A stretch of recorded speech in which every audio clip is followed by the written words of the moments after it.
dalilnya nggak salah, cuma memahaminya kurang tepat. Makanya sampai saya tulis, ya saya tampilkan ini di layar, bahwa al-faslu bainal ijab wal qabul, pemisah antara ijab dan qabul dalam bab nikah, itu para ulama membagi menjadi dua. Yang pertama, ada kalanya dipisah oleh diam, sebagaimana kasus pernikahan Mbak Luna Maya, diam 3 detik baru mengatakan qabil tuh. Ada kalanya dipisah dengan kalamun ajnabi, pembicaraan yang di luar konteks akad nikah. Nah, poin kedua ini ulama lebih ketat. Kenapa ulama lebih ketat? Karena dianggap yush'iru urfan bil i'radi anil qabul. Biasanya menunjukkan terhadap berpalingnya seorang suami tidak mau untuk menerima nikah tersebut. Dan saya sudah menghubungi kepada Gus Wapi dan juga Lora Ismail tentang masalah ini ya, tentang masalah adat tersebut.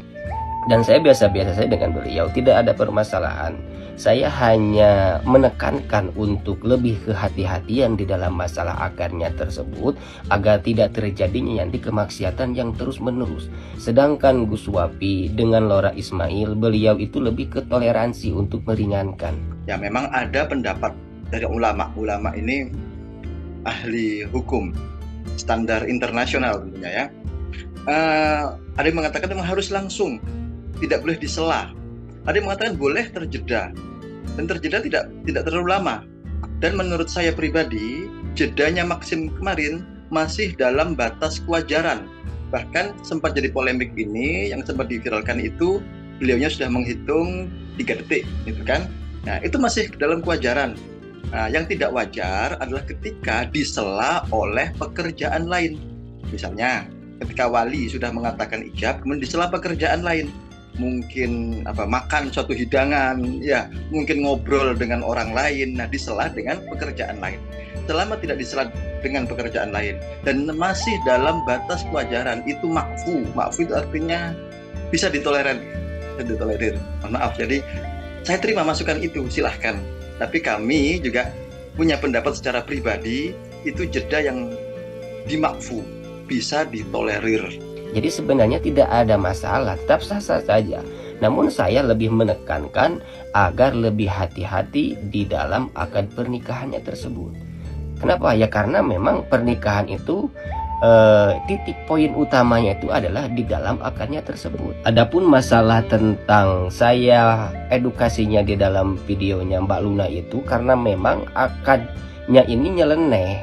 Dalam artian nyeleneh ini berbeda dengan keumuman di masyarakat, makanya saya jadikan contoh agar lebih hati-hati. Karena mungkin ya banyak netizen yang mengatakan bahwa kenapa harus pakai videonya, karena memang ini yang berbeda dengan orang lain, seperti itu.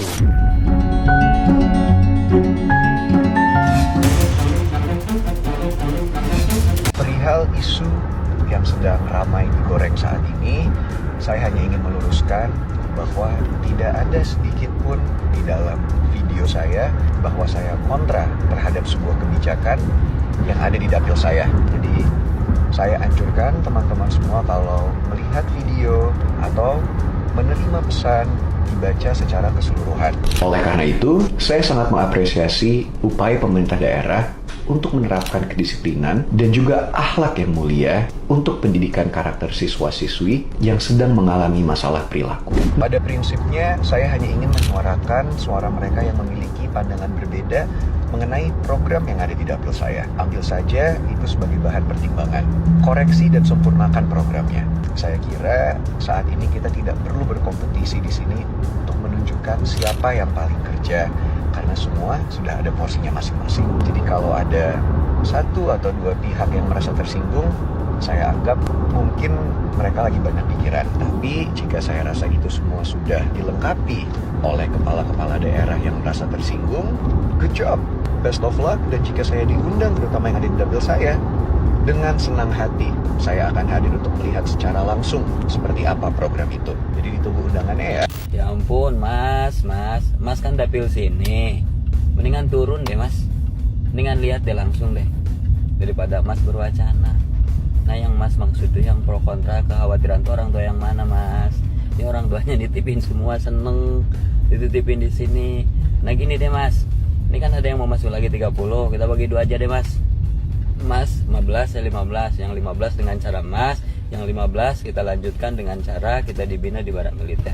Lebih baik action mas, daripada terus kita bikin wacana. Yang harus dibuktikan malah kinerja gitu, bukan hanya masalah pribadi, tapi soal kinerja dan kualitas. Yang pasti saya juga sudah mengkaji dan mengevaluasi program ini, tetapi saya apresiasi langkah dari pemerintah daerah untuk mengambil aksi yang konkret untuk bagaimana cara mereka bisa men-tackle anak-anak yang tanda kutip nakal ini. Tetapi ketika kita pelajari lebih dalam, saya rasa tujuan dan programnya itu baik karena bukan hanya pendidikan secara fisik, tetapi di sana juga ada pendekatan secara emosional, secara spiritual. Jadi kita lihat dulu lah program ini akan seperti apa, lalu itu tugas saya DPR untuk mengawasi jalannya pemerintah. Ketika nanti ada kendala, pasti akan kita evaluasi dan kita rapatkan kembali.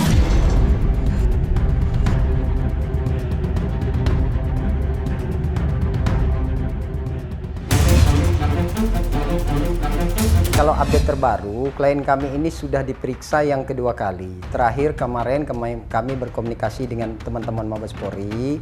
Mereka sedikit memberikan bocoran bahwa proses ini sudah naik ke proses penyidikan, kan begitu. Artinya tidak menutup kemungkinan persoalan ini kan akan mengerucut, kan begitu. Yang jelas Repelino ini sudah diperiksa untuk kedua kalinya, statusnya sudah naik sidik, dan tentu proses ini akan muaranya kan tetap tes DNA. Kami sudah menyampaikan kemarin pada saat BAP bahwa kami siap untuk dilakukan tes DNA secara bersamaan dengan teman-teman, apa artinya dengan prosedural apa yang dilakukan oleh teman-teman Mabes Polri. Artinya kapan hal itu, dan kemarin kami mendapat bocoran dari teman-teman Mabes Polri bahwa dalam waktu dekat ini akan segera dilakukan tes DNA ketiga pihak ini. Artinya Repelino, mungkin Pak RK, dan salah satu anak daripada LM itu sendiri. Aku fokus ke proses hukumnya bersama Bapak RK aja gitu, nggak mau ada yang lain-lain. Kalaupun LM itu tidak bisa, kami sempat menanyakan juga kan bahwa kalau seumpamanya LM-nya tidak bersedia, kan kalau di media kan dia keluar-keluar bahwa LM bersedia untuk tes DNA. Kita nggak tahu nanti kemudian seperti apa kan? Apakah dia dengan senang hati ataupun dengan disiap, ataukah itu hanya ucapan di media saja? Pada saat nanti pembuktian ternyata dia berdalih bahwa pihak teman-teman Mabes Polri menyampaikan akan melakukan upaya paksa bila mana LM itu tidak mau dilakukan DNA terhadap anak. Aku sih ikutin aja ya prosedurnya bagaimana itu, yang penting ya sesuai SOP yang ada. Kita tidak bisa mengatakan salah atau benar karena itu proses penyidikan nantinya. Nah ya mudah-mudahan dalam waktu tidak terlalu lama ya kami harapkan masalah di Bareskrim selesai. Kita tunggu saja karena kemarin mereka menyampaikan kapan gambaran kira-kira, kami sampaikan seperti itu kan, kapan bang kira-kira tes DNA itu akan dilakukan. Dalam waktu dekat ini bang katanya, kemungkinan paling cepat seminggu atau 2 minggu ini. Seminggu ini kapan kami kabarkan katanya. Dan tes DNA itu kemungkinan akan dilakukan di Rumah Sakit Polri Kramat Jati. Seperti itu. Klien kami kemarin pada saat di BAP artinya ada beberapa pertanyaan tambahan. Pertanyaan tambahannya adalah mengenai apakah siap untuk bersumpah terhadap semua keterangan yang dituangkan di dalam BAP tersebut. Artinya klien kami secara tegas menyampaikan dia siap untuk dilakukan sumpah. Pertanyaan berikutnya, nggak apa-apa ini sedikit kayak bocorkan ya, penegasannya aja, bahwa apakah siap untuk dilakukan tes DNA. Klien kami juga menyampaikan dengan senang hati, bahkan itu yang ditunggu. Klien kami siap untuk dilakukan tes DNA secara bersamaan.